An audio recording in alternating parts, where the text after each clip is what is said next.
Tonight, we drift into a quieter world, a world where ancient forests whisper secrets, and every word is a gentle bridge to peace. Whether it is a lesson of the heart, a hero's journey, or a dream from long ago, you don't need to follow every detail. You don't need to hold on to any thought. Just listen. Let the rhythm of the tale wash over you. And as your body grows heavy, let the magic of these stories carry you away into a deep and effortless sleep. The almond tree, long time ago, perhaps, as much as 2,000 years, there was a rich man, and he had a beautiful and pious wife, and they loved each other very much, and they had no children, though they wished greatly for some, and the wife prayed for one day and night. Now, in the courtyard in front of their house stood an almond tree, and one day in winter, the wife was standing beneath it and paring an apple. And as she pared it, she cut her finger, and the blood fell upon the snow. "Ah," said the woman, sighing deeply and looking down at the blood. "If only I could have a child as red as blood and as white as snow." And as she said these words, her heart suddenly grew light, and she felt sure she should have her wish. So she went back to the house, and when a month had passed, the snow was gone. In 2 months, everything was green. In 3 months, the flowers sprang out of the earth. In 4 months, the trees were in full leaf, and the branches were thickly entwined. The little birds began to sing, so that the woods echoed, and the blossoms fell from the trees. When the 5th month had passed, the wife stood under the almond tree, and it smelt so sweet that her heart leapt within her, and she fell on her knees for joy. And when the 6th month had gone, the fruit was thick and fine, and she remained still. And the 7th month she gathered the almonds and ate them eagerly, and was sick and sorrowful. And when the 8th month had passed, she called to her husband and said, weeping, "If I die, bury me under the almond tree." Then she was comforted and happy until the 9th month had passed, and then she bore a child as white as snow and as red as blood. And when she saw it, her joy was so great that she died. Her husband buried her under the almond tree, and he wept sore. Time passed, and he became less sad. And after he had grieved a little more, he left off, and then he took another wife. His second wife bore him a daughter, and his first wife's child was a son as red as blood and as white as snow. When the wife looked at her daughter, she felt great love for her, But whenever she looked at the little boy, evil thoughts came into her heart of how she could get all her husband's money for her daughter, and how the boy stood in the way. And so she took great hatred to him and drove him from one corner to another, and gave him a buffet here and a cuff there, so that the poor child was always in disgrace. When he came back after school hours, there was no peace for him. Once, when the wife went into the room upstairs, her little daughter followed her and said, "Mother, give me an apple."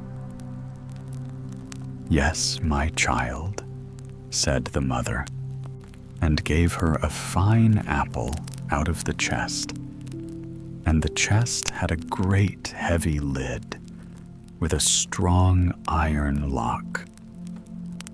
"Mother," said the little girl, "shall not my brother have one too?"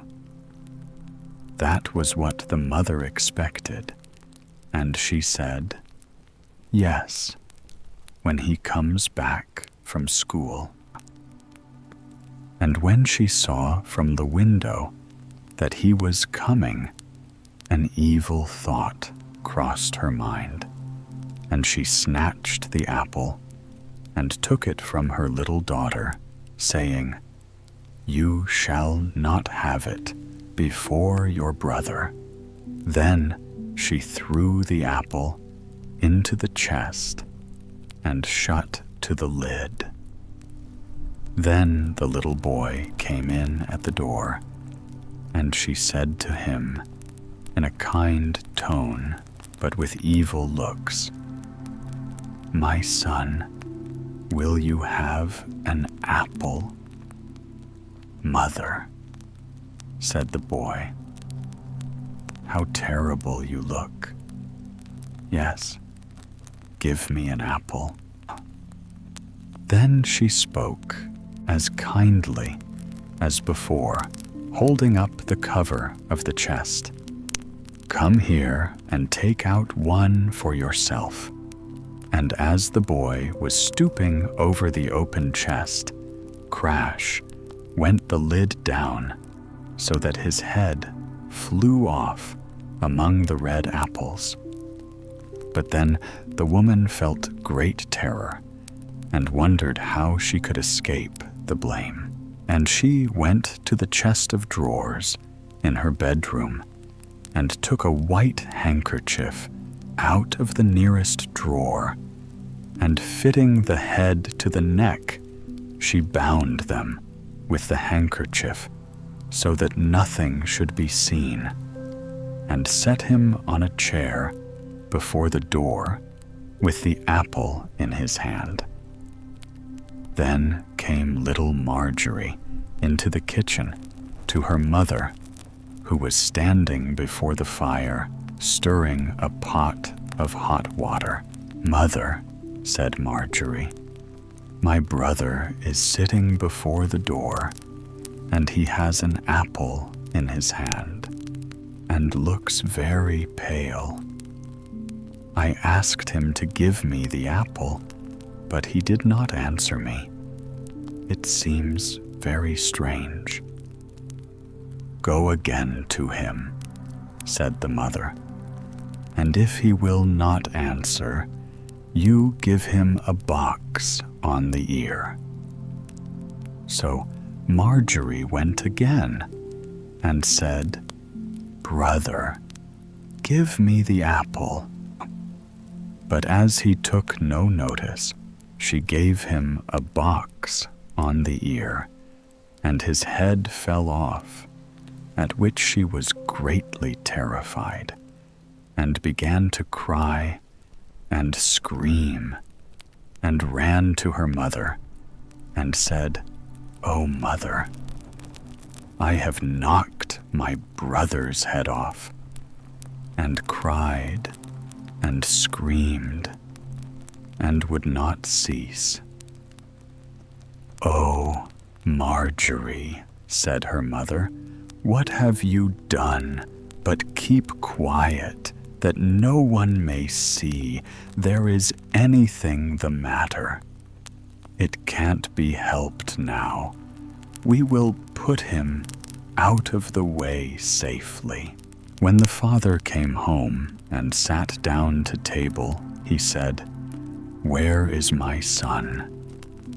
But the mother was filling a great dish full of black broth, and Marjorie was crying bitterly, for she could not refrain. Then the father said again, "Where is my son?"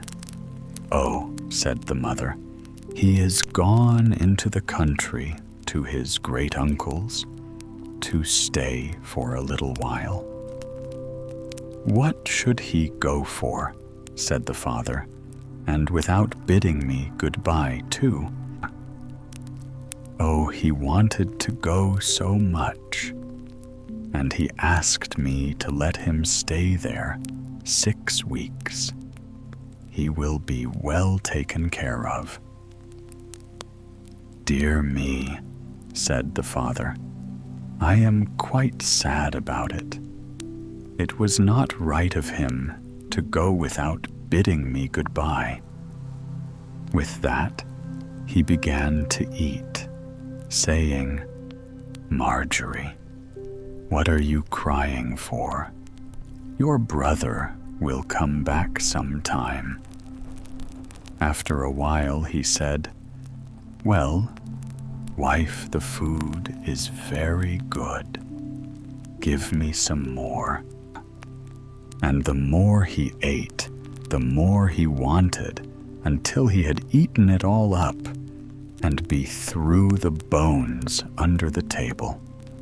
Then Marjorie went to her chest of drawers and took one of her best handkerchiefs from the bottom drawer and picked up all the bones from under the table and tied them up in her handkerchief and went out at the door, crying bitterly.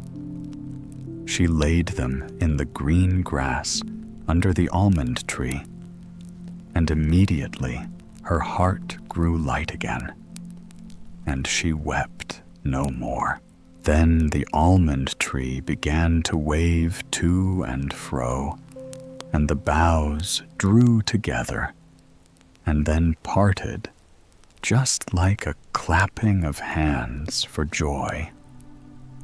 Then a cloud rose from the tree, and in the midst of the cloud there burned a fire, and out of the fire a beautiful bird arose, and singing most sweetly soared high into the air. And when he had flown away, the almond tree remained as it was before, but the handkerchief full of bones was gone. Marjorie felt quite glad and light-hearted, just as if her brother were still alive. So she went back merrily into the house and had her dinner. The bird, when it flew away, perched on the roof of a goldsmith's house and began to sing, "It was my mother who murdered me. It was my father who ate of me. It was my sister Marjorie who all my bones in pieces found. Hem in a handkerchief she bound, and laid them under the almond tree. Kiewit, kiewit, kiewit, I cry. Oh, what a beautiful bird am I." The goldsmith was sitting in his shop, making a golden chain. And when he heard the bird, who was sitting on his roof and singing, he started up to go and look. And as he passed over his threshold, he lost one of his slippers.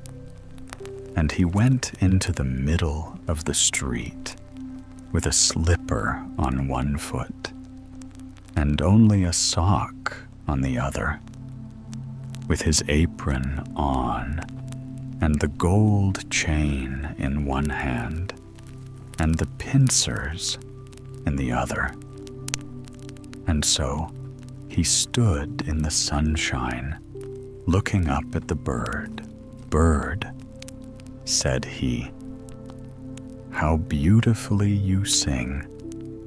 Do sing that piece over again." "No," said the bird, "I do not sing for nothing twice. If you will give me that gold chain, I will sing again." "Very well," said the goldsmith. "Here is the gold chain. Now do as you said." Down came the bird and took the gold chain in his right claw, perched in front of the goldsmith, and sang, "It was my mother who murdered me. It was my father who ate of me. It was my sister Marjorie, who all my bones in pieces found. Them in a handkerchief she bound, and laid them under the almond tree. Kiwit, kiwit, kiwit, I cry. Oh, what a beautiful bird am I." Then the bird flew to a shoemaker's, and perched on his roof, and sang, "It was my mother who murdered me. It was my father who ate of me. It was my sister Marjorie who all my bones in pieces found. Them in a handkerchief she bound, and laid them under the almond tree. Kiwit, kiwit, kiwit, I cry. Oh, what a beautiful bird am I." When the shoemaker heard, he ran out of his door in his shirt sleeves, and looked up at the roof of his house, holding his hand to shade his eyes from the sun. "Bird," said he, "how beautifully you sing." Then he called in at his door, "Wife, come out directly. Here is a bird singing beautifully. Only listen." Then he called his daughter, all his children, and acquaintance, both young men and maidens. And they came up the street, and gazed on the bird, and saw how beautiful it was, with red and green feathers, and round its throat was as it were gold, and its eyes twinkled in its head like stars. "Bird," said the shoemaker, "do sing that piece over again." "No," said the bird, "I may not sing for nothing twice. You must give me something." "Wife," said the man, "go into the shop. On the top shelf stands a pair of red shoes. Bring them here." So the wife went and brought the shoes. "Now, bird," said the man, "sing us that piece again." So, and the bird came down and took the shoes in his left claw, and flew up again to the roof, and sang, "It was my mother who murdered me. It was my father who ate of me. It was my sister Marjorie who all my bones in pieces found. Hem in a handkerchief she bound, and laid them the almond tree. Kiewit, kiewit, kiewit, I see a. What a beautiful bird am I. And when he had finished, he flew away with the chain in his right claw, and the shoes in his left claw, and he flew till he reached a mill, and the mill went clip, clap, clip, clap, clip, clap. And in the mill sat 20 miller's men hewing a millstone. Hick, hack, hick, hack, hick. While the mill was going clip, clap, clip, clap, clip, clap. And the bird perched on a linden tree that stood in front of the mill and sang, "It was my mother who murdered me." Here one of the men looked up. "It was my father who ate of me." Then 2 more looked up and listened. "It was my sister Marjorie." Here 4 more looked up. "Who all my bones in pieces found. Them in a handkerchief she bound." Now there were only 8 left hewing, and laid them under the almond tree. Now only 5. Kiewit, kiewit, kiewit, I cry. Now only 1. Oh, what a beautiful bird am I. At length the last one left off, and he only heard the end. "Bird," said he, "how beautifully you sing. Let me hear it all. Sing that again." "No," said the bird, "I may not sing it twice for nothing. If you will give me the millstone, I will sing it again." "Indeed," said the man, "if it belonged to me alone, you should have it." "All right," said the others. "If he sings again, he shall have it." Then the bird came down, and all the 20 millers heaved up the stone with poles. Yo, heave ho, yo, heave ho, and the bird stuck his head through the hole in the middle, and with the millstone round his neck, he flew up to the tree and sang, "It was my mother who murdered me. It was my father who ate of me. It was my sister Marjorie, who all my bones in pieces found. Them in a handkerchief she bound, and laid them under the almond tree. Kiewit, kiewit, kiewit, I cry, oh, what a beautiful bird am I."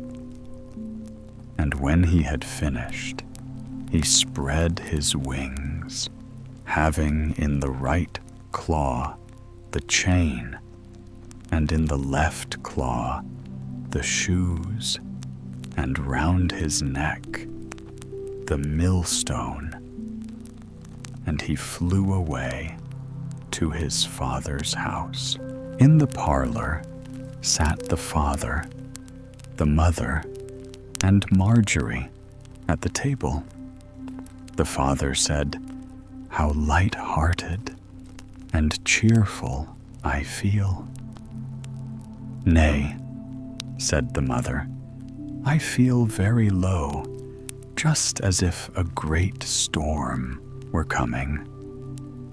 But Marjorie sat weeping, and the bird came flying and perched on the roof. "Oh," said the father, "I feel so joyful, and the sun is shining so bright. It is as if I were going to meet with an old friend." "Nay," said the wife, "I am terrified, my teeth chatter, and there is fire in my veins." And she tore open her dress to get air, and Marjorie sat in a corner and wept with her plate before her until it was quite full of tears. Then the bird perched on the almond tree and sang, "It was my mother who murdered me." And the mother stopped her ears and hid her eyes, and would neither see nor hear. Nevertheless, the noise of a fearful storm was in her ears, and in her eyes a quivering and burning as of lightning. "It was my father who ate of me." "Oh, mother," said the father, "there is a beautiful bird singing so finely, and the sun shines, and everything smells as sweet as cinnamon." It was my sister, Marjorie. Marjorie hid her face in her lap and wept, and the father said, "I must go out to see the bird." "Oh, do not go," said the wife. "I feel as if the house were on fire." But the man went out and looked at the bird, who all my bones in pieces found. Them in a handkerchief she bound, and laid them under the almond tree. Kiwit, kiwit, kiwit, I cry. Oh, what a beautiful bird am I. With that, the bird let fall the gold chain upon his father's neck, and it fitted him exactly. So he went indoors and said, "Look what a beautiful chain the bird has given me." Then his wife was so terrified that she fell all along on the floor, and her cap came off. Then the bird began again to sing, "It was my mother who murdered me." "Oh," groaned the mother, "that I were 1,000 fathoms underground, so as not to be obliged to hear it. It was my father who ate of me." Then the woman lay as if she were dead. "It was my sister, Marjorie." "Oh," said Marjorie, "I will go out too, and see if the bird will give me anything." And so she went, who all my bones in pieces found, them in a handkerchief she bound. Then he threw the shoes down to her, and laid them under the almond tree. Kiwit, kiwit, kiwit, I cry. Oh, what a beautiful bird am I. And poor Marjorie all at once felt happy and joyful, and put on her red shoes, and danced, and jumped for joy. "Oh dear," said she, "I felt so sad before I went outside, and now my heart is so light. He is a charming bird to have given me a pair of red shoes. But the mother's hair stood on end and looked like flame. And she said, "Even if the world is coming to an end, I must go out for a little relief." And just as she came outside, the door crash went the millstone on her head and crushed her flat. The father and daughter rushed out and saw smoke and flames of fire rise up. But when that had gone by, there stood the little brother. And he took his father and Marjorie by the hand, and they felt very happy and content, and went indoors and sat to the table and had their dinner. The 6 swans. Once on a time, a king was hunting in a great wood, and he pursued a wild animal so eagerly that none of his people could follow him. When evening came, he stood still, and looking round him, he found that he had lost his way, and seeking a path, he found none. Then, all at once, he saw an old woman with a nodding head coming up to him, and it was a witch. "My good woman," said he, "can you show me the way out of the wood?" "Oh yes, my lord king," answered she, "certainly I can. But I must make a condition, and if you do not fulfill it, you will never get out of the wood again, but die there of hunger." "What is the condition?" asked the king. "I have a daughter," said the old woman, "who is as fair as any in the world, and if you will take her for your bride and make her queen, I will show you the way out of the wood." The king consented because of the difficulty he was in, and the old woman led him into her little house. And there her daughter was sitting by the fire. She received the king just as if she had been expecting him.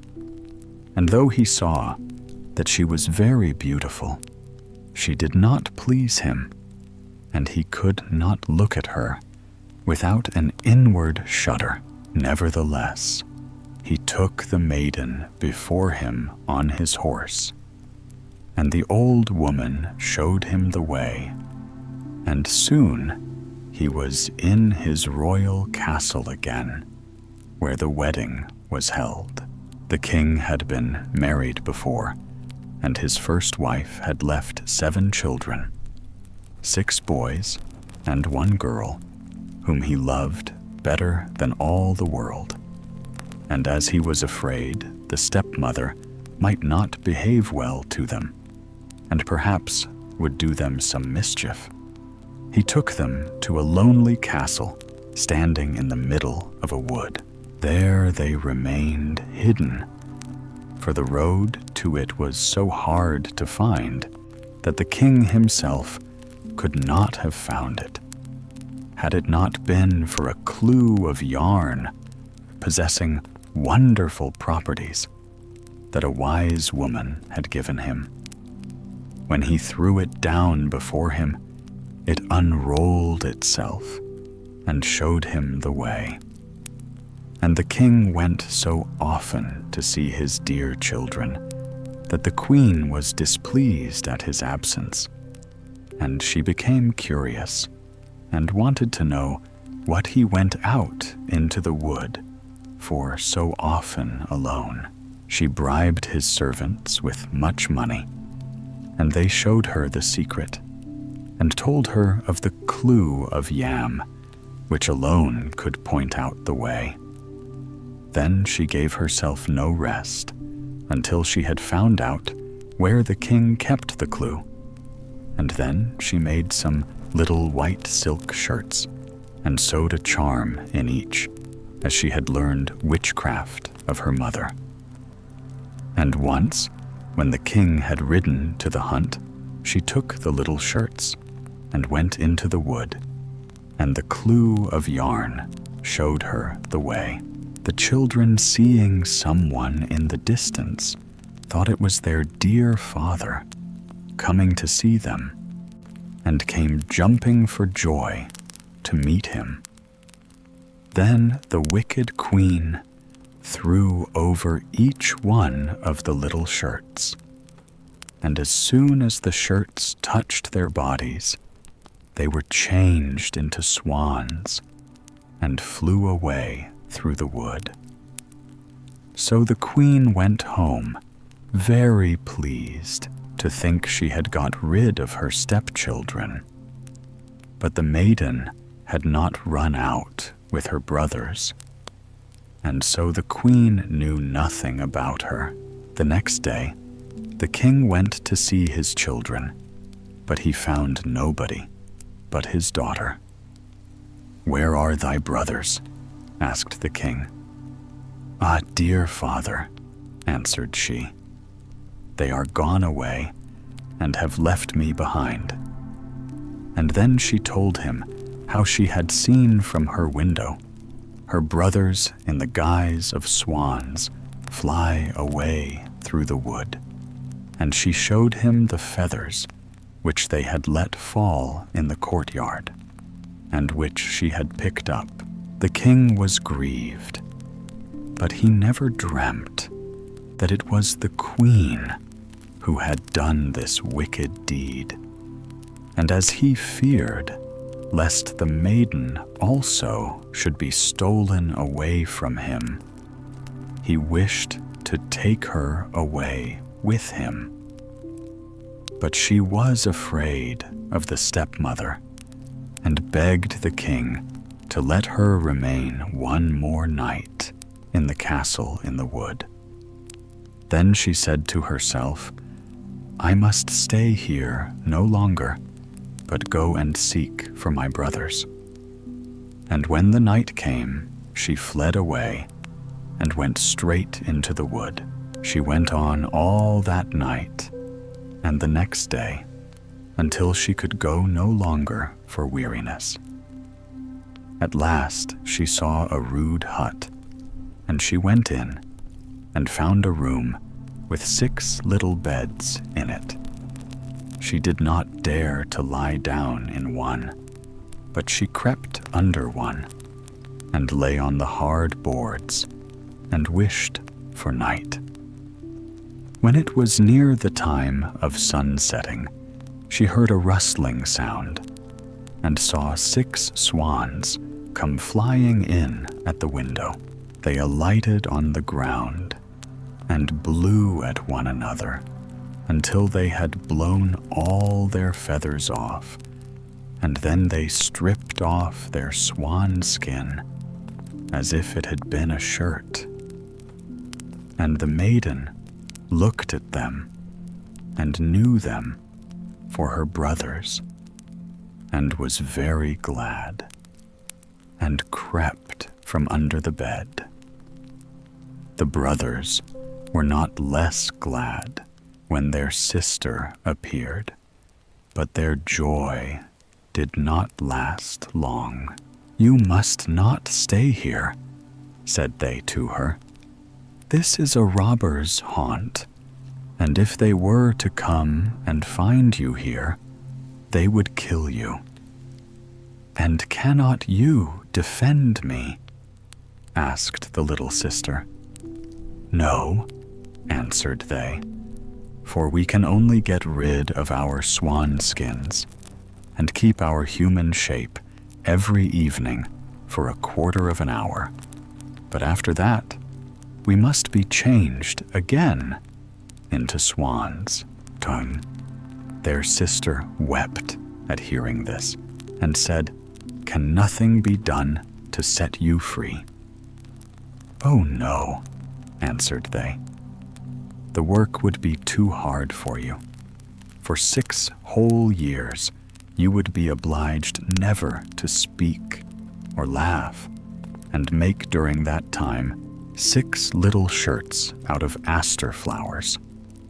If you were to let fall a single word before the work was ended, all would be of no good." And just as the brothers had finished telling her this, the 1/4 of an hour came to an end, and they changed into swans and flew out of the window. But the maiden made up her mind to set her brothers free, even though it should cost her her life. She left the hut, and going into the middle of the wood, she climbed a tree, and there passed the night. The next morning, she set to work and gathered asters and began sewing them together. As for speaking, there was no one to speak to, and as for laughing, she had no mind to it. So she sat on and looked at nothing but her work. When she had been going on like this for a long time, it happened that the king of that country went a-hunting in the wood, and some of his huntsmen came up to the tree in which the maiden sat. They called out to her, saying, "Who art thou?" But she gave no answer. "Come down," cried they, "we will do thee no harm." But she only shook her head, and when they tormented her further with questions, she threw down to them her gold necklace, hoping they would be content with that. But they would not leave off, so she threw down to them her girdle. And when that was no good, her garters, and one after another, everything she had on, and could possibly spare, until she had nothing left but her smock. But all was no good. The huntsman would not be put off any longer, and they climbed the tree, carried the maiden off, and brought her to the king. The king asked, "Who art thou? What wert thou doing in the tree?" But she answered nothing. He spoke to her in all the languages he knew, but she remained dumb. But being very beautiful, the king inclined to her, and he felt a great love rise up in his heart towards her. And casting his mantle round her, he put her before him on his horse, and brought her to his castle. Then he caused rich clothing to be put upon her, and her beauty shone as bright as the morning, but no word would she utter. He seated her by his side at table, and her modesty and gentle mien so pleased him that he said, "This maiden I choose for wife, and no other in all the world." And accordingly, after a few days, they were married. But the king had a wicked mother, who was displeased with the marriage, and spoke ill of the young queen. "Who knows where the maid can have come from?"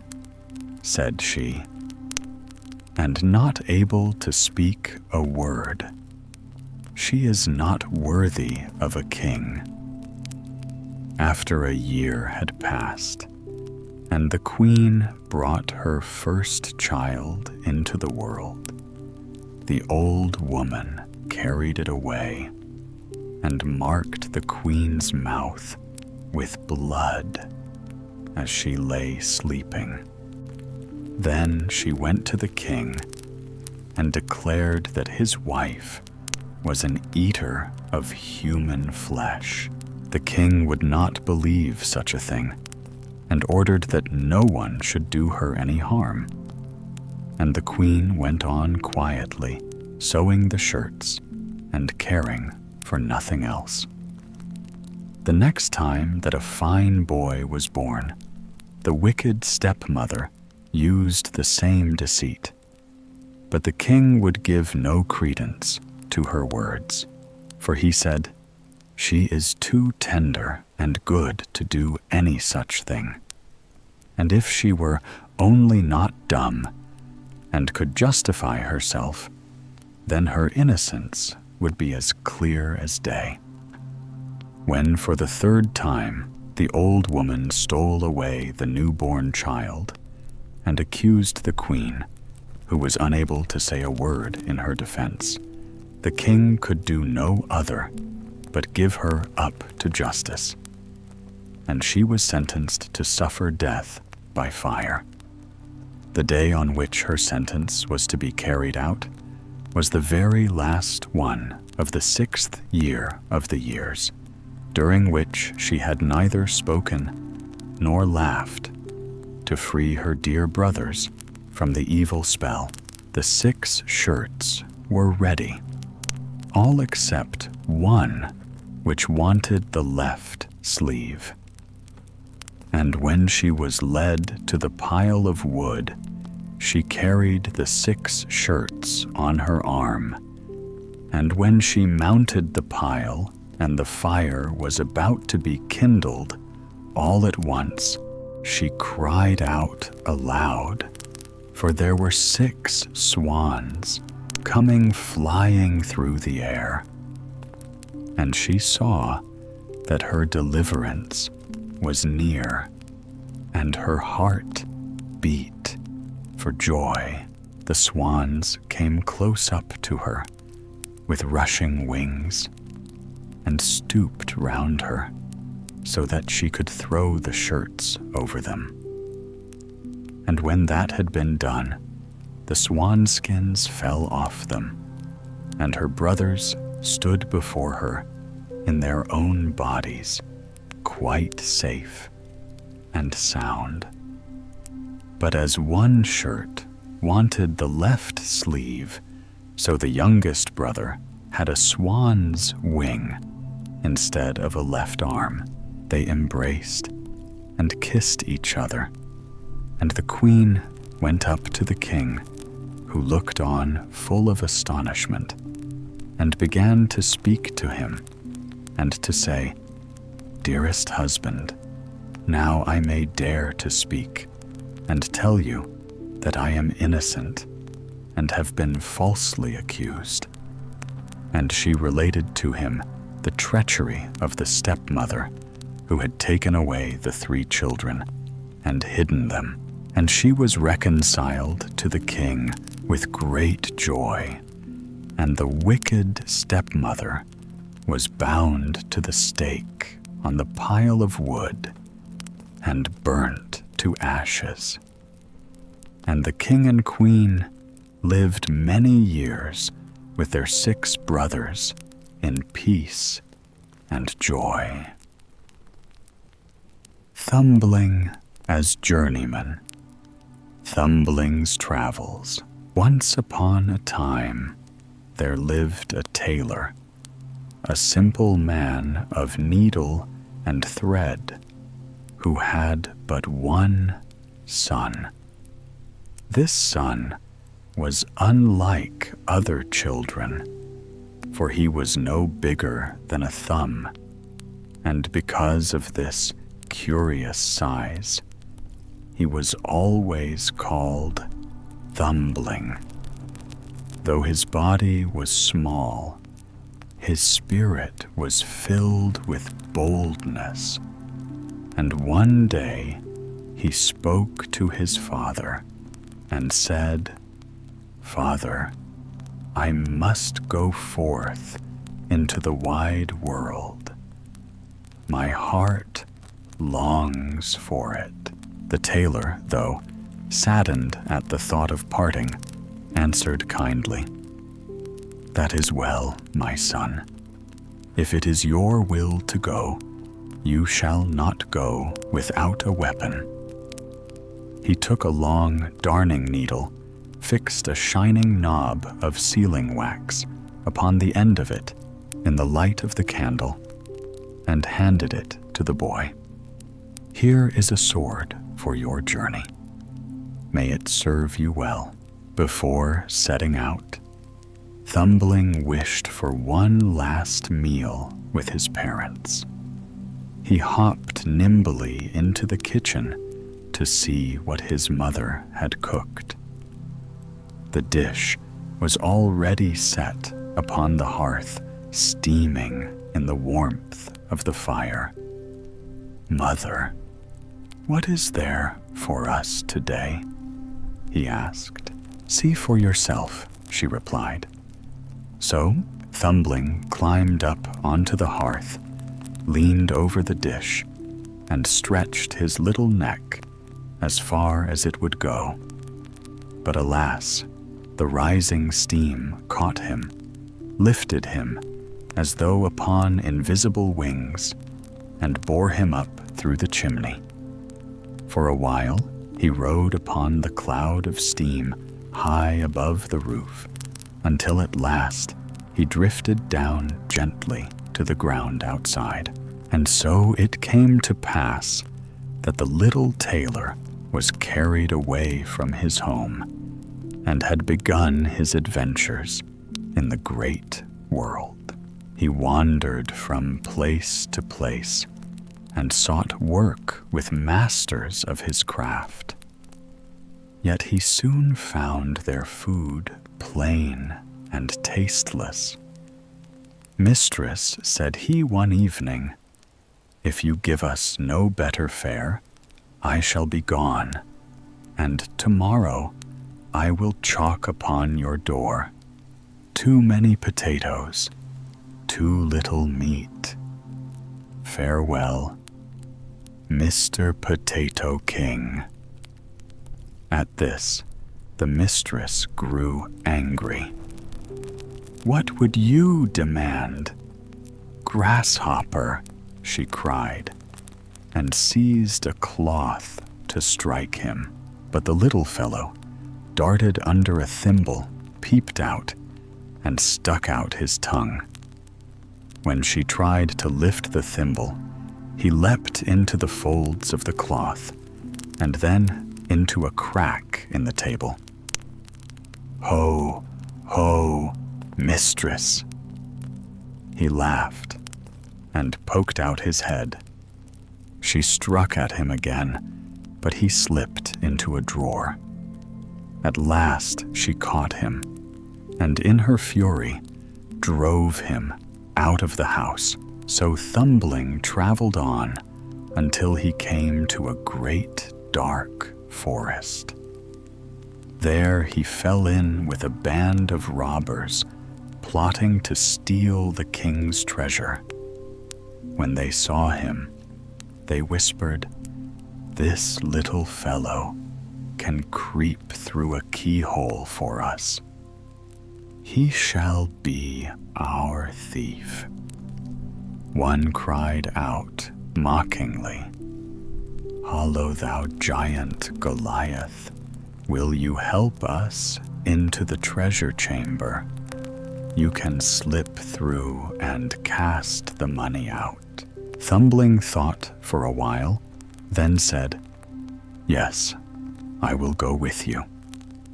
He examined the doors of the chamber, above and below, until he found a crack wide enough to admit his tiny body. The sentries outside spied him. One said, "See that ugly spider creeping there? I shall crush it. Let the poor thing be said." The other, "It does no harm." And so Thumbling crept safely inside, opened the window, and began to throw down one silver thaler after another. But suddenly, the king himself came to inspect his treasure. Thumbling slipped into hiding. The king saw that coins were missing. Yet the locks and bolts were untouched, and he went away, troubled, warning the guards to keep close watch.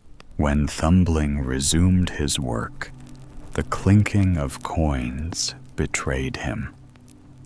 The guards rushed in, but Thumbling was swifter. He covered himself with a tailor and cried, "Here am I." When they ran to that corner, he had hopped to another, again calling out, "Ho, ho, here am I." Thus he fooled them again and again until they were weary and left the chamber. Then he cast down the last coin, leapt upon it, and slid through the window to the robbers. "Thou art a brave hero," they said. "Wilt thou be our captain?" But Thumbling refused. "First, I must see more of the world," he answered. They divided the spoils, and he asked only for a single kreutzer, for that was all he could carry. He buckled on his needle sword once more, bade farewell, and continued on his way. He worked for various masters, but his heart was never content. At last, he took service in an inn.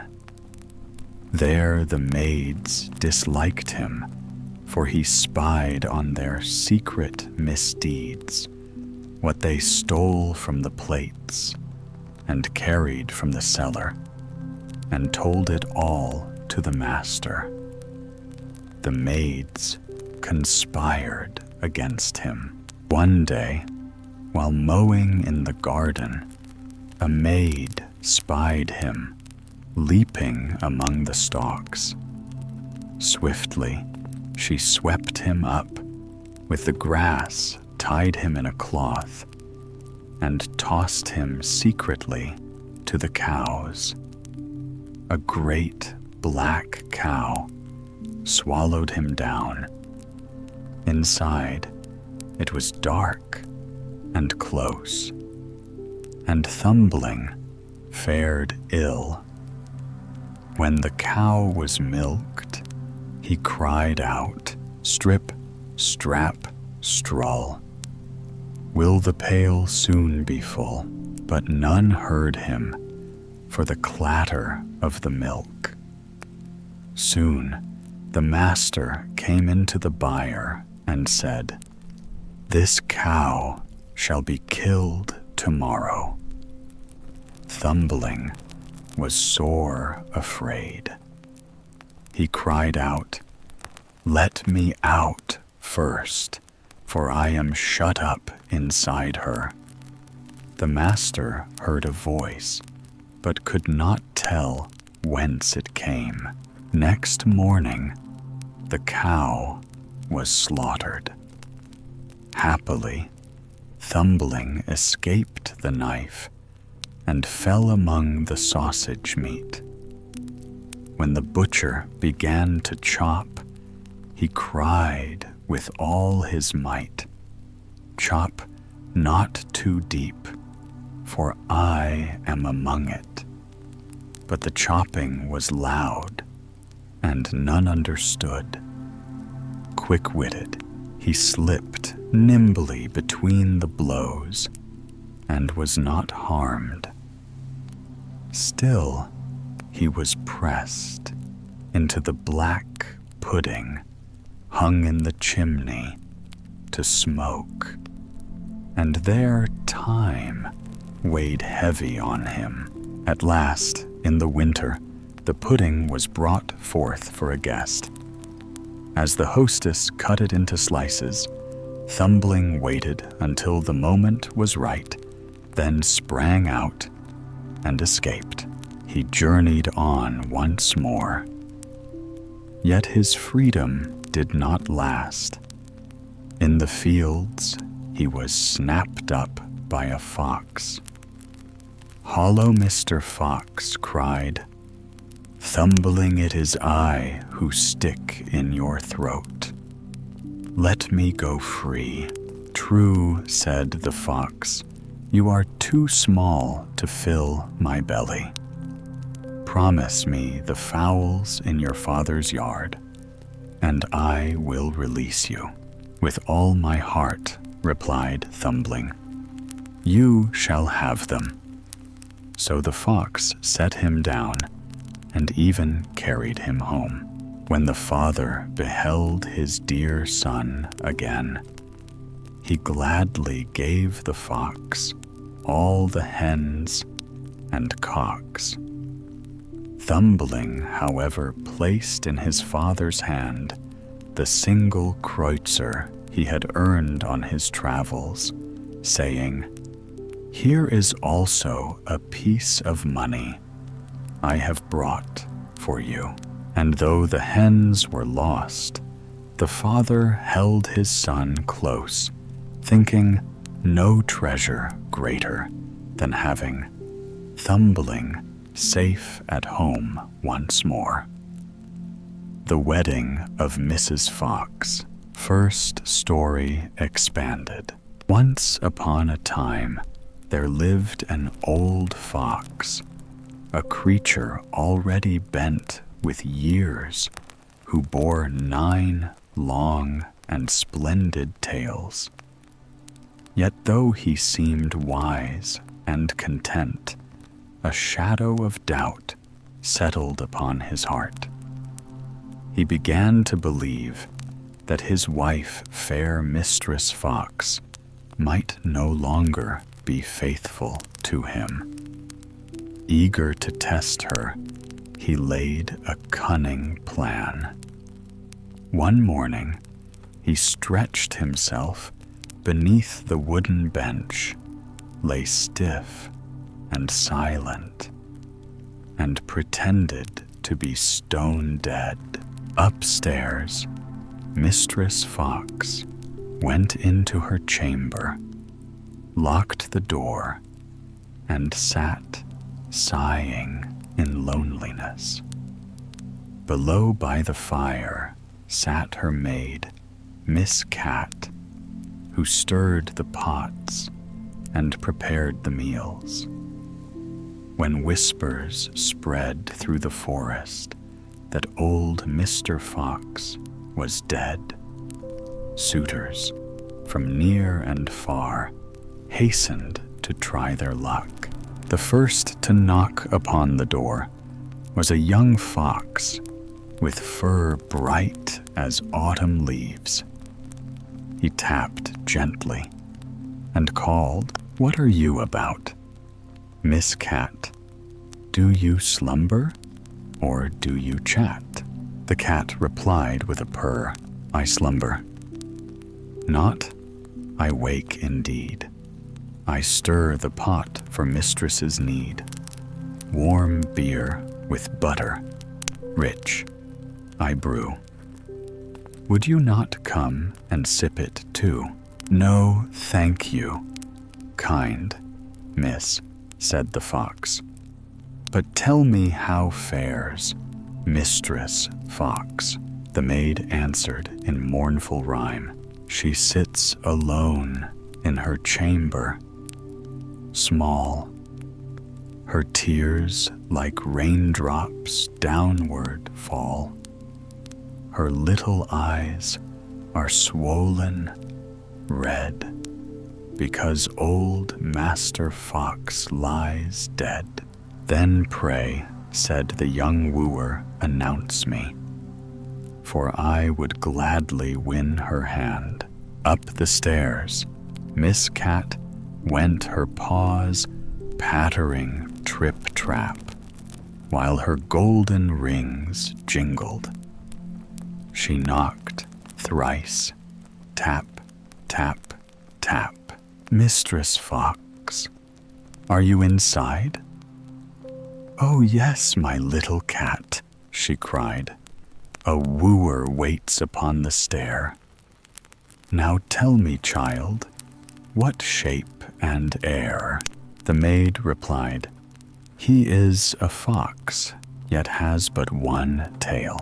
Mistress Fox shook her head. Then I will have none of him, for my late husband bore 9 fine tails, and I shall take no lesser. So Miss Cat sent the wooer away. Soon another came, and then another.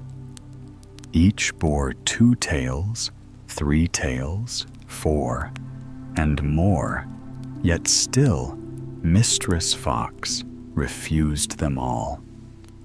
None seemed worthy. Until at last there came a stately fox with 9 splendid tails flowing like plumes behind him. When Mistress Fox heard this, she clapped her paws with joy. Now, open the gates. The doors throw wide. Bring forth the old fox, though he died.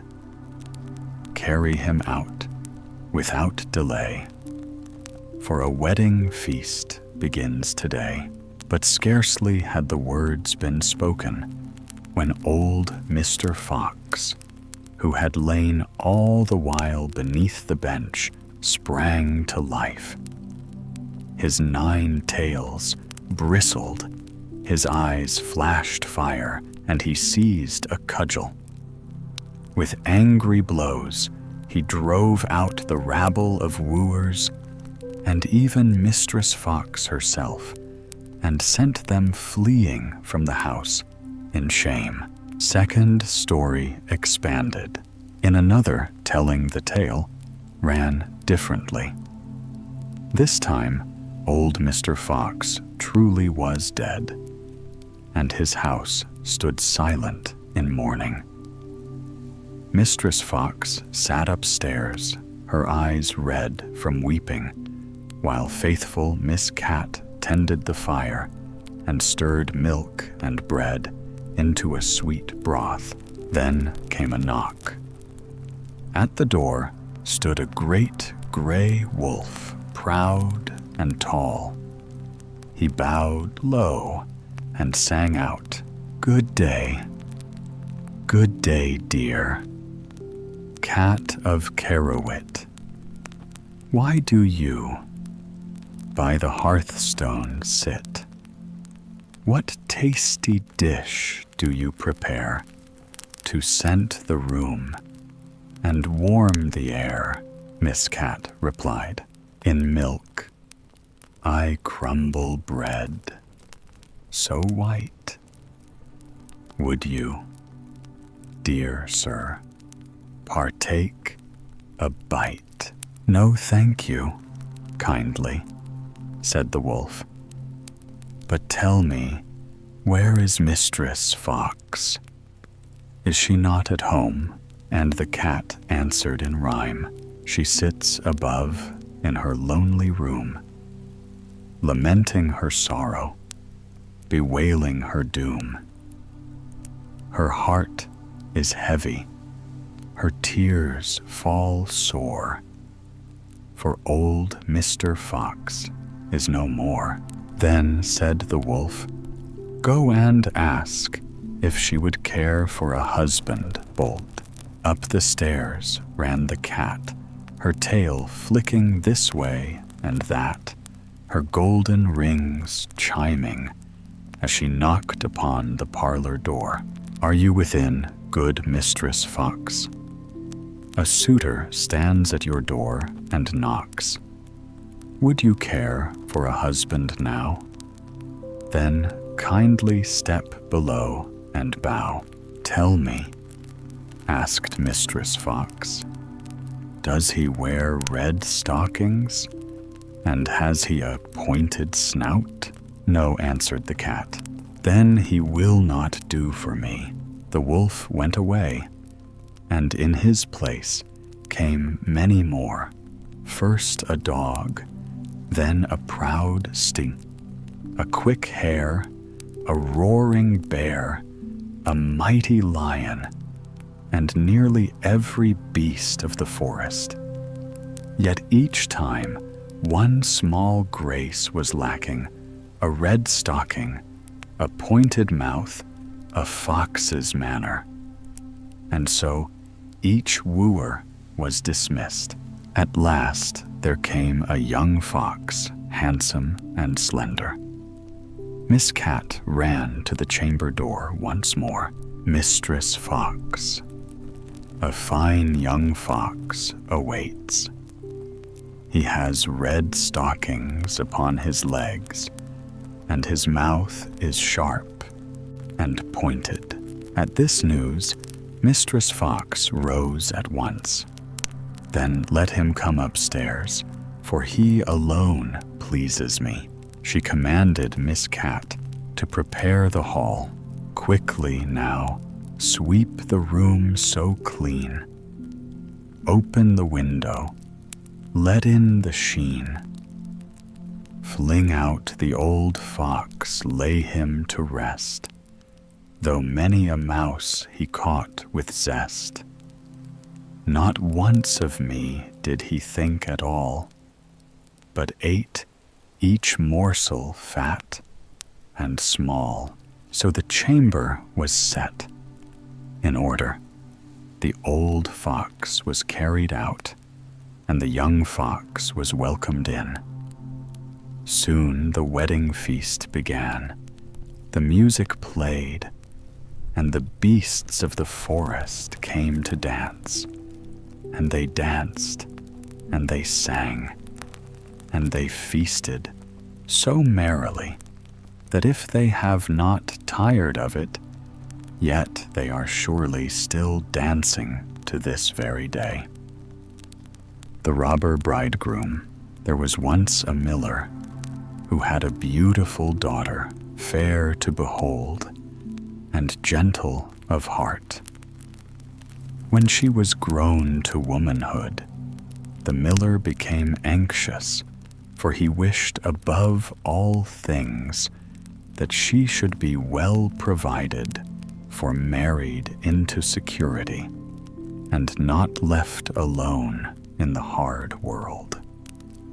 So he thought to himself, if a decent man of good standing comes to woo her, I shall give her into his keeping. Not long after, there came a suitor, seemingly well-to-do, finely dressed, and courteous of speech. The miller, who knew nothing ill against him, promised him his daughter's hand.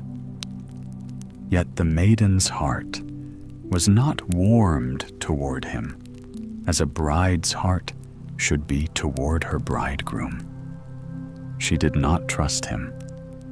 Whenever she beheld his face, or even called him to mind, there fell a cold shiver upon her soul, as though a shadow had passed across the sun. One day, the suitor spoke. You are to be my bride. Yet you have never visited my house. The girl answered softly, I know not where your dwelling lies.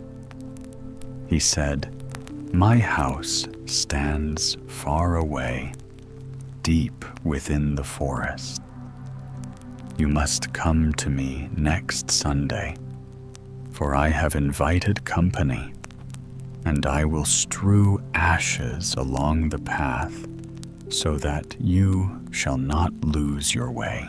The girl would have excused herself, saying the way was long and dark, but the suitor pressed her so strongly that she was forced to give her promise. When Sunday came, she set out with a heavy heart, though she knew not why. And because unease gnawed at her, she filled both her pockets with peas and lentils before she left.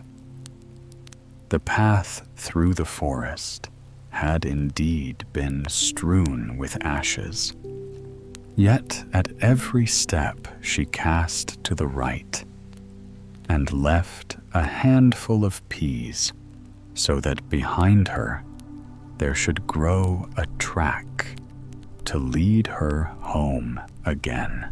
The deeper she went, the darker grew the wood, until she reached its heart, where not even the noonday sun could pierce the gloom. There in the shadow stood a lonely house, grim and unwelcoming, with shuttered windows and a roof that bent low, as if the building itself wished to hide from sight. The maiden entered, but no living soul was to be seen.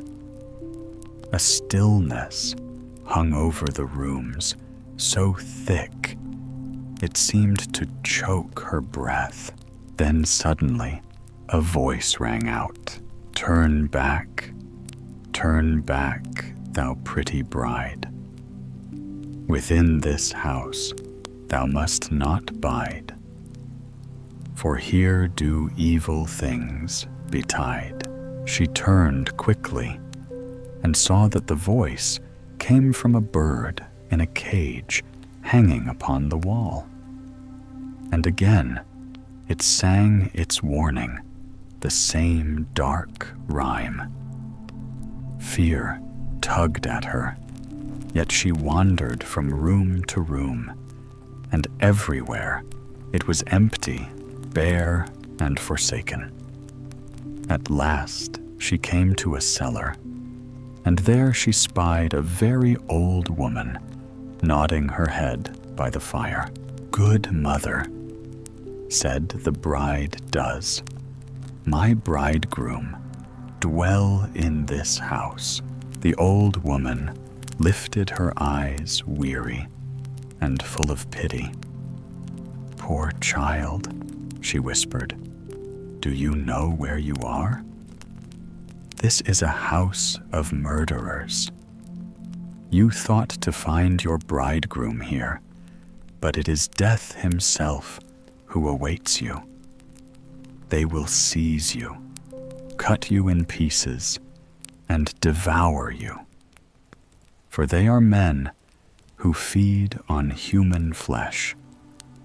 Unless I take pity and hide you, your fate is sealed." Then the old woman pushed her quickly behind a great cask. "Be still as a mouse," she said, "and stir not. When night falls and the robbers sleep, we will flee. I have long sought a chance to escape their wickedness." Scarcely had she spoken when the gang of robbers came home. They were wild and drunken, dragging with them another young maiden. The poor girl shrieked and pleaded, but they forced her to drink 3 glasses of wine, white, red, and yellow. When her cries grew faint, they drew their knives, cut her in pieces, and prepared to feast upon her flesh. From her hiding place, the bride trembled in every limb, scarcely daring to breathe. Her heart pounded so loud she feared it would betray her. Then one of the villains noticed a gold ring upon the dead girl's finger. As it would not come off, he seized an axe and struck, so that the finger flew across the floor and fell behind the cask, straight into the bride's lap. She clutched it in terror, frozen like stone. The robber raised a light to search for it. "The finger must be here," he muttered. Another said, "Look behind the cask." But the old woman cried out sharply, "Come to supper now. Leave the search till morning." "The finger cannot run away," the men grumbled, but her words prevailed. They sat at table, drinking and devouring their ghastly meal. The old woman poured a sleeping draught into their cups, and before long their heads sank, and the cellar shook with their heavy snores. Then the old woman and the bride stole forth. Carefully, the girl stepped among the sprawled bodies, afraid each moment lest a hand should seize her. Yet fortune favored her, and they came to the door and out into the night. The ashes on the path were gone, blown away by the wind, but the peas and lentils had sprouted, and by the silver light of the moon, the green shoots marked a shining trail through the forest. Thus they found their way safely back to the mill, where the maiden told her father all. When the wedding day arrived, friends and neighbors gathered at the miller's house. The bridegroom also came well clad, with smiling lips, though his eyes betrayed unrest. At table, each guest was bidden to tell a tale. The bride sat silent, until at last the bridegroom pressed her. "Sweetheart, do you know no story? Speak, for your turn has come." Then she answered, "I will tell you a dream that visited me. I wandered alone in a dark wood until I came to a house where no living soul was found, save a bird in a cage that sang, 'Turn back, thou pretty bride. Within this house thou must not bide, for evil things do here betide.' I went through the rooms, and all stood empty, bleak, and joyless. At last I came to a cellar where sat an ancient woman who told me that I was among cutthroats and that my bridegroom would slay me, cut me in pieces, and feast upon me. Yet she hid me behind a cask. Soon the robbers came dragging another maiden, whom they gave to drink of white, red, and yellow wine. Then they murdered her. One among them sought to take a golden ring from her finger, but when he could not, he struck off the finger with an axe, and lo, the finger sprang away and fell into my lap, and here it lies with the ring upon it." At these words, she drew forth the grisly token and laid it before them. The suitor, who had grown pale as death during the tale, sprang up, seeking to flee. But the company seized him fast, and he and his whole band were delivered into the hands of justice. For their evil deeds they were condemned, and none escaped the punishment of the law. The Elves' first story. There was once a shoemaker who, through no fault of his own, had fallen into such deep poverty that he owned nothing in the world except a small piece of leather, enough only for a single pair of shoes. One evening, with a heavy yet honest heart, he carefully cut out the leather, thinking to begin work on the shoes the next morning. Having done all he could, he commended himself to God, laid his head upon the pillow with a clear conscience, and soon drifted into sleep. When morning came, he rose early, said his prayers, and prepared to set to work.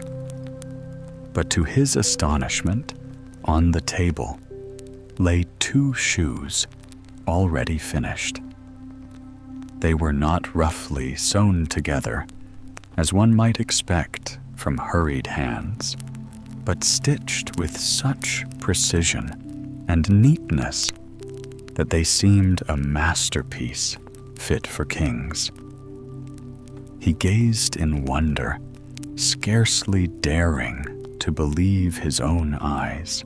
Soon a customer entered the shop, and being taken with the excellent quality of the shoes, paid him a price higher than was usual.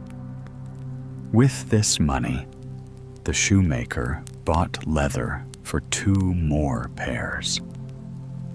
That evening, he cut the leather as before, and in the morning, he found both pairs finished fine and flawless.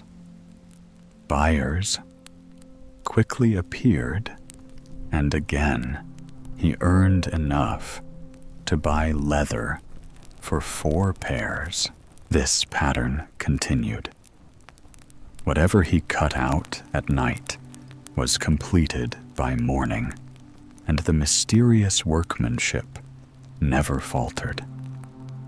In this way, his misfortune was turned to blessing. Day by day, he grew more prosperous, until at last he had regained not only independence, but also abundance. Now it happened that near Christmas, as he sat one evening cutting leather, he spoke to his wife. "What say you if we keep watch tonight to see who grants us this unseen aid?" The woman agreed gladly, lit a candle, and together they hid in a corner of the room behind hanging clothes.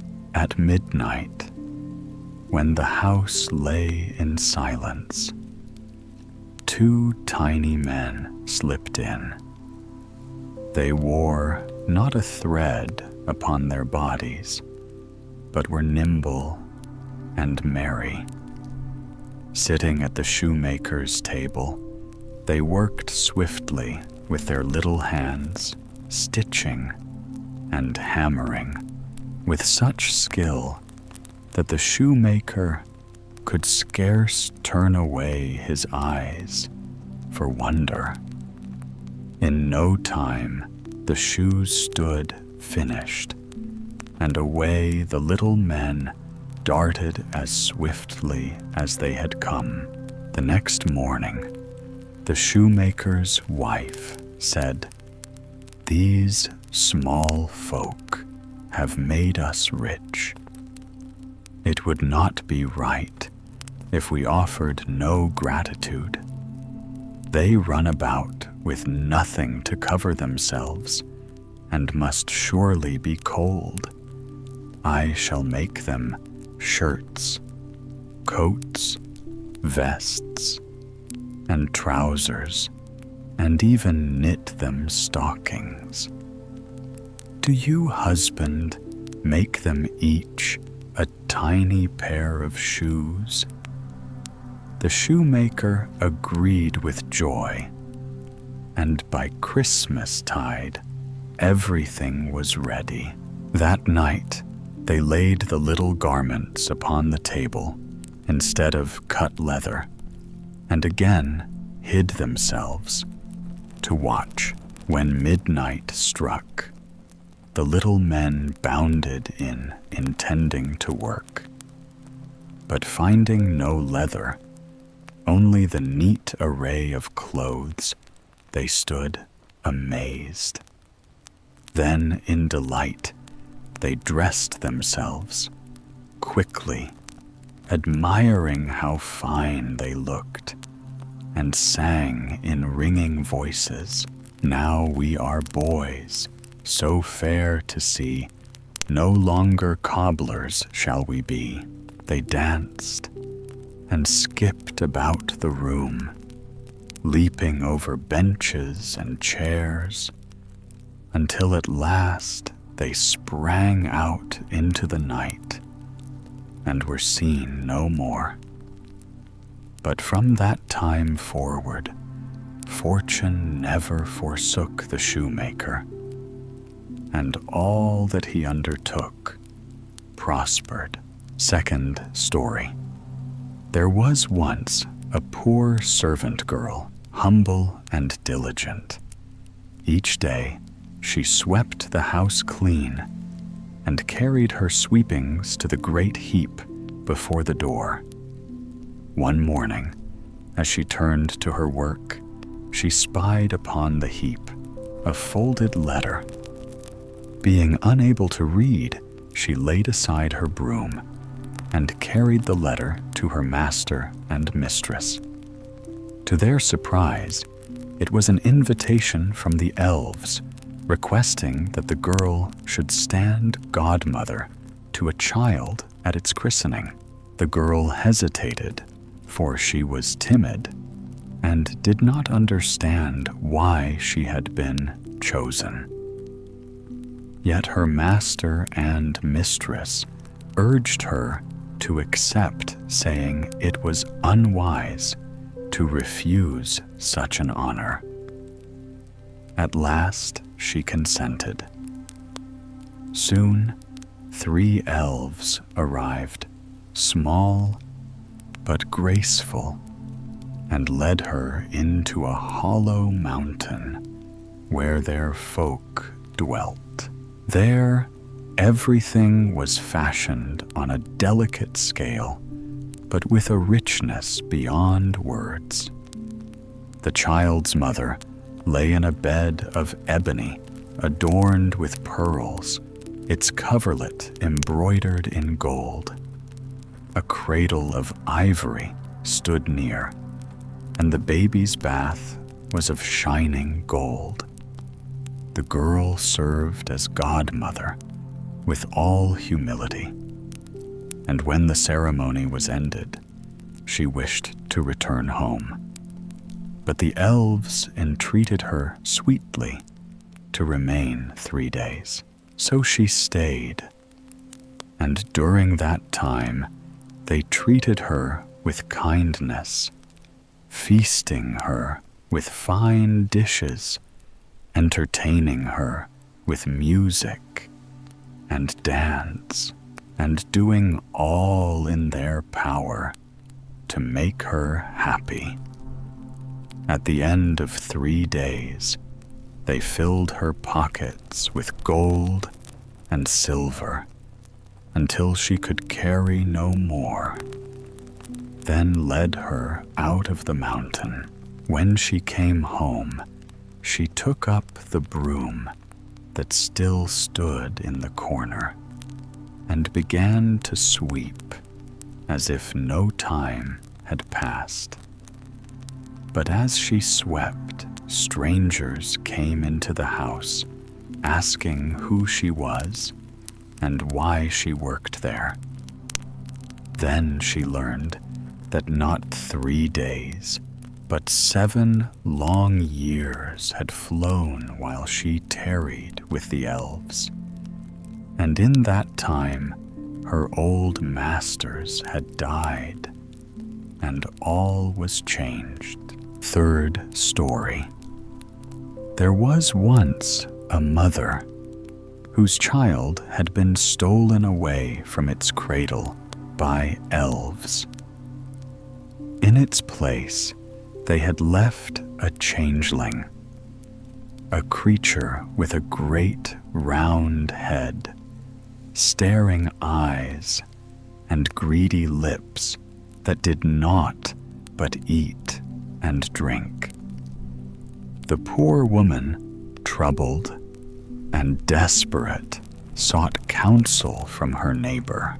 "Carry the strange child into the kitchen," said the neighbor. "Set it upon the hearth. Light a fire and boil water in 2 eggshells. Such a sight will make it laugh, and once it laughs, the spell is broken." The mother did as she was told. She placed the changeling on the hearth, set 2 eggshells filled with water upon the fire, and waited. Then the imp rolled its eyes and muttered, "I am as old as the Wester wood, but never yet have I understood to see the like of this strange thing. Water boiled in an eggshell thin." At this, he burst into laughter, shrill and wild. In that instant, a host of little elves swept into the room, carrying the true child in their arms.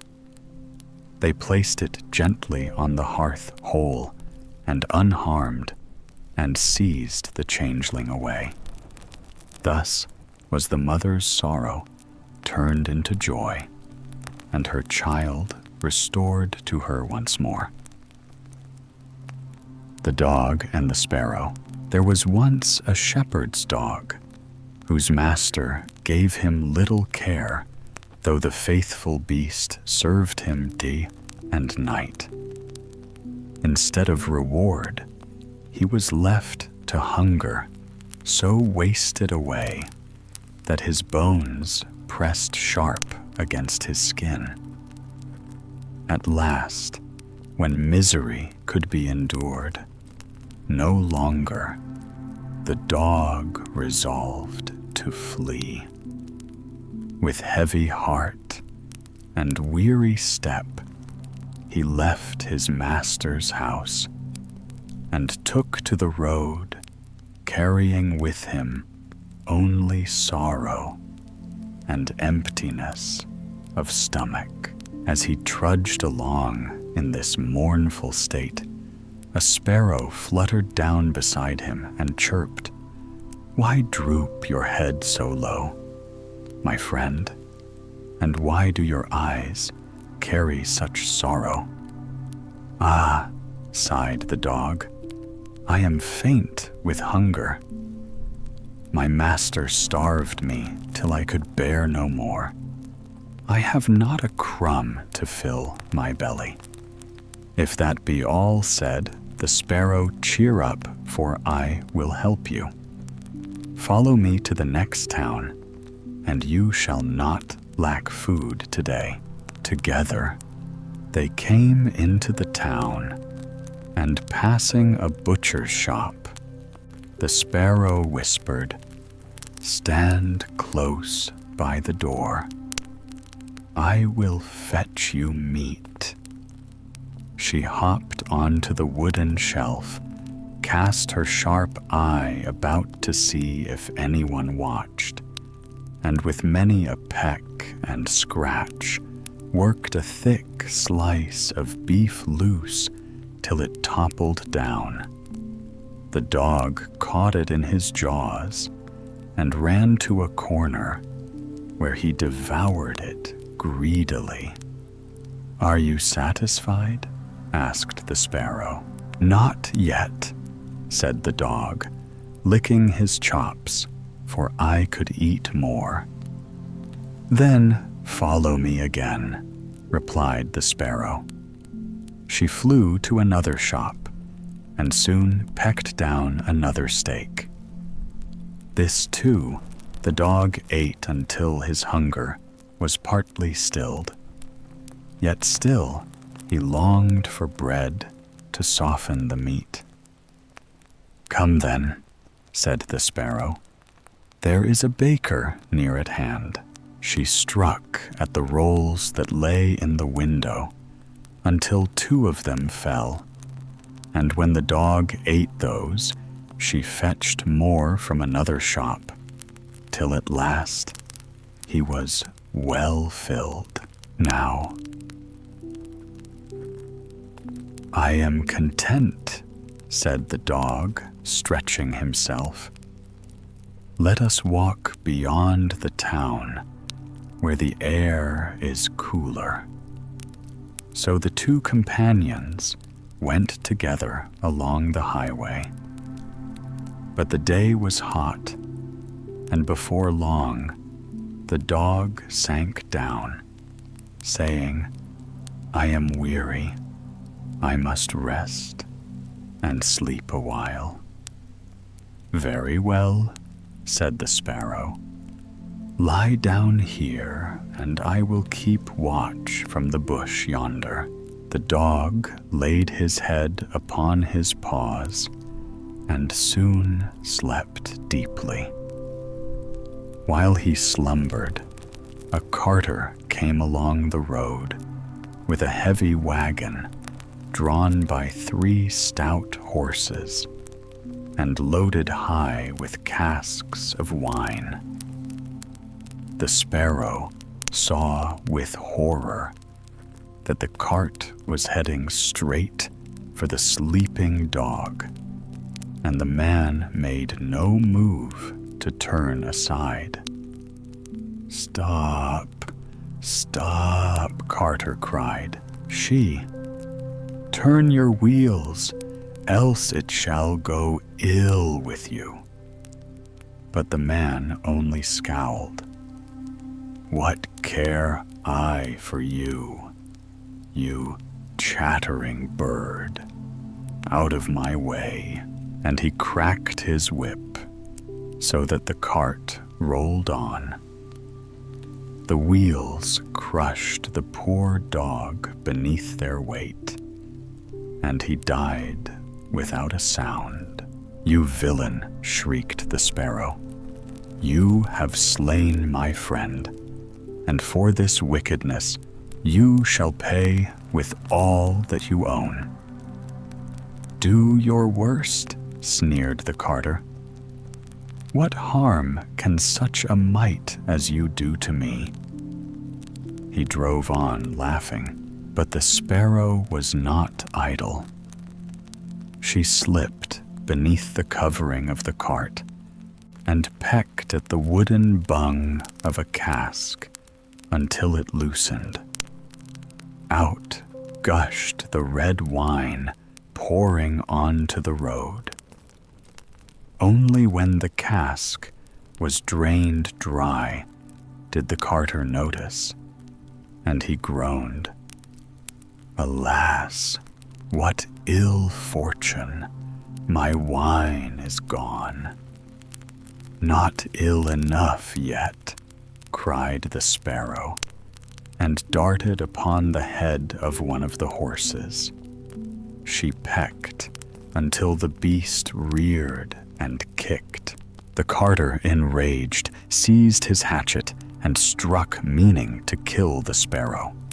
But she flew aside, and his blow fell upon his own horse, which fell dead upon the spot. Wretch that I am, cried he. Not wretched enough, screamed the sparrow. Again she loosed the bung of the second cask, and again the wine was lost. Again he struck at her, and again he killed his own horse. Trembling with fury and despair, he drove on with the last horse. But the sparrow tormented that one too, till he killed it in like manner. Now the carter was left with an empty cart, no horses, and no wine. Weary and raging, he dragged himself home. But when he entered, his wife cried out, "Husband, new misfortune has come. A wicked bird has flown into the loft and brought with her 1,000 companions, and they are devouring our corn." He rushed upstairs, and behold, the sparrow sat amidst a great flock, and the grain was nearly gone. "Unhappy man that I am," he cried. "Not unhappy enough yet," said the sparrow. "Your cruelty shall cost you your very life." Mad with grief, he seized his hatchet and hurled it at her, but missed. He shattered the window instead. The sparrow flew in through the broken pane, perched on the seat, and cried again, "Carter, it shall cost you your life." In his frenzy, he struck at her wherever she flew, but his blows fell upon his own chairs, tables, glasses, and cupboards, till the house was broken and ruined. At last, the wife caught the sparrow in her hands. "Shall I kill her outright?" she asked. "No," growled the man, "that is too quick a death. I will eat her with my own teeth." So the wife held the bird fast, while the carter bared his teeth in savage glee. But the sparrow fluttered, stretched out her neck, and cried one last time, "Carter, thy cruelty shall yet cost thee thy life." The man, unable to wait, commanded his wife to strike at the bird with the hatchet. She raised it high, but the sparrow wriggled free. Down came the hatchet upon the carter's own head. He fell dead upon the floor, and the sparrow, unharmed, flew out into the wide world, returning at last to her nest in triumph.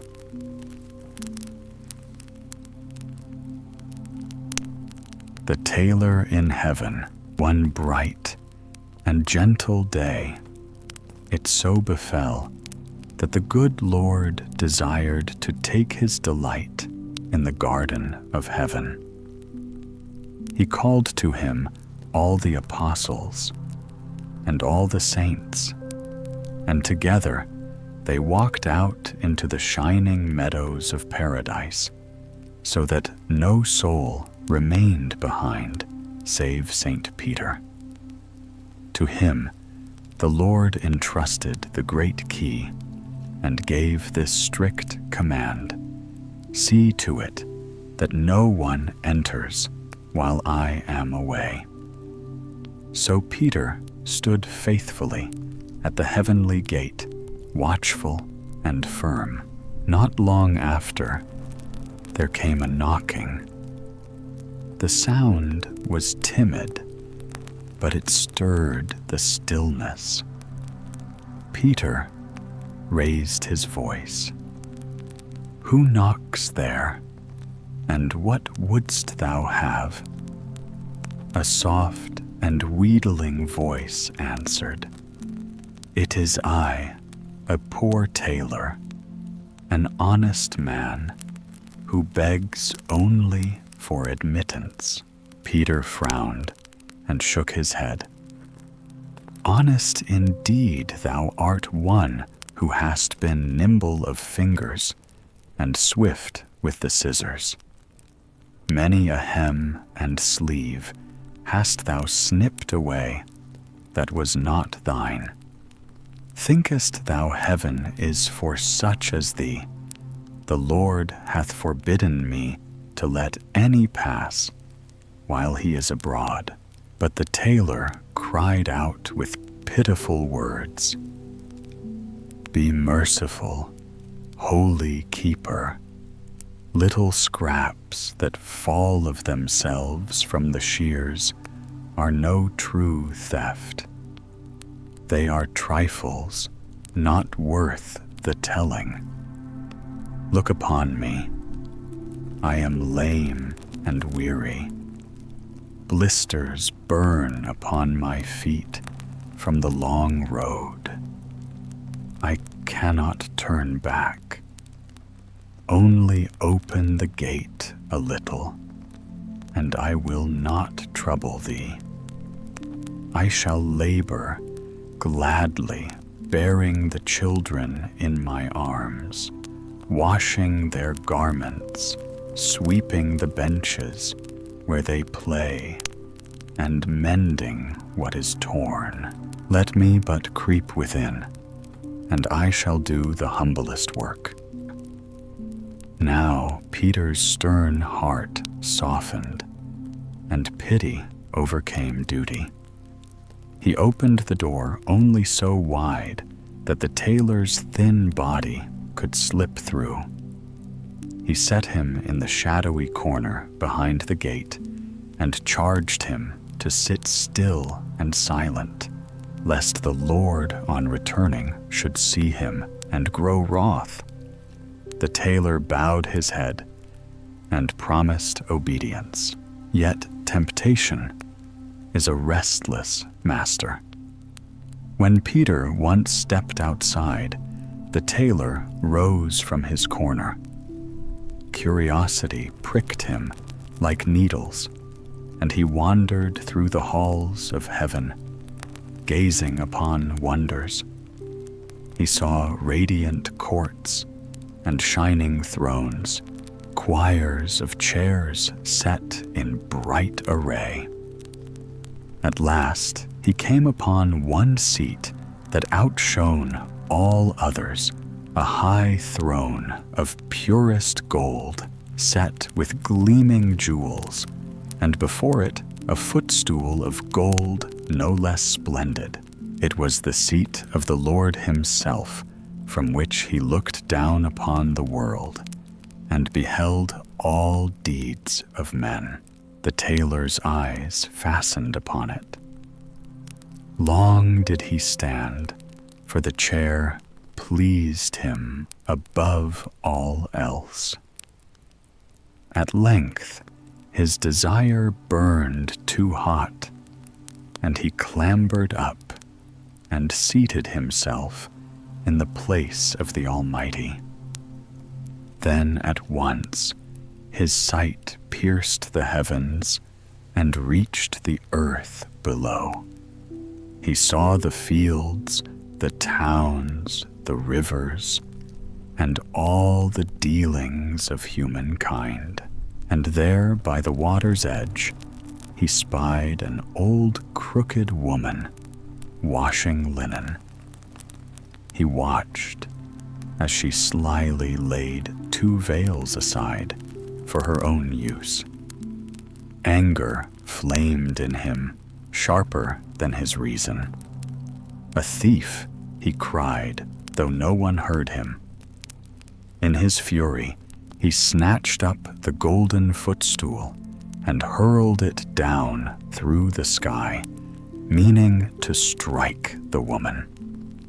But once cast, the stool was lost to heaven, and he could not call it back. His courage failed him. He slid down quickly from the high seat, crept again behind the gate, and sat still, as if nothing had stirred. Soon the Lord returned with his company of saints. He passed through the gate, saw not the tailor, and went to his throne. But when he would rest his feet, the stool was gone. Gravely, he asked Peter, "Where is the footstool that stood here?" Peter knew nothing of it. The Lord questioned him further. "Hast thou let any soul within?" Peter shook his head and answered at last, "None, save a lame tailor, who even now sits behind the door." Then the Lord bade the tailor be brought forth. He looked upon him and said, "Tell me truly, didst thou take away my footstool? And what hast thou done with it?" The tailor, thinking to please him, spoke with open joy, "Yes, Lord, I cast it down in righteous anger. For I saw an old woman by the stream hiding 2 veils that were not hers, and I would punish her as she deserved." Then the Lord's face grew stern. "O foolish knave, if I had judged as thou judgest, how thinkest thou wouldst have fared? Long since should heaven have been sure of seats, of benches, of forks and spoons, for all would I have flung down upon sinners. But justice here is mine alone, and punishment is not for thee, nor for Peter, but for me, the Lord." So he spoke, and with a sign commanded Peter. And Peter was forced to lead the tailor out from heaven's gate. His shoes were torn, his feet raw with blisters, and he took a stick in hand. Thus he went forth again into the world, until he came at last to the place men call "Wait a bit," where the good soldiers sit together and make merry with song and drink. And there he lingered, for heaven was shut against him, and the golden stool was lost forever.